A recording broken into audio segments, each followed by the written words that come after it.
Start dvogodačke milje, ko najbolje otvara Notre Roi, predstavnik Ergele Zovnatica sa Đorđem Perovićem. U borbi za drugu poziciju blagu prednost ima Šeki u odnosu na Quick Angel.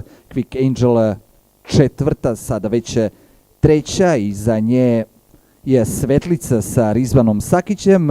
Na začelju debitant Malajan Cercle, Francuz, braće Temović sa Ljubomirovićem u sedlu.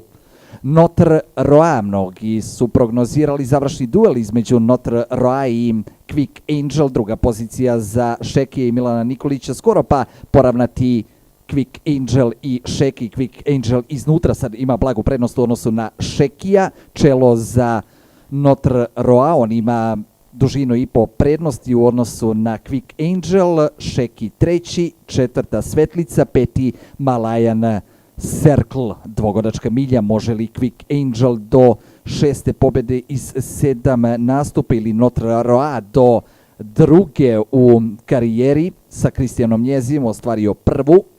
Čelo za Notre Roi gleda Perović gde mu je najbliži rival, taj najbliži rival je Quick Angel, u njenom sedlu Milan Konkolj, pa da vidimo rasplet dvogodačke milje 2022. Notre Roi kroz sredinu, iznutra Šeki, upinje se s polja Quick Angel. Notre Roi sa Đorđem Perovićem ili Quick Angel, Notre Roi ili Quick Angel, Notre Roi, Quick Angel, Notre Roi ide iznutra, s polja pobeđuje Quick Angel.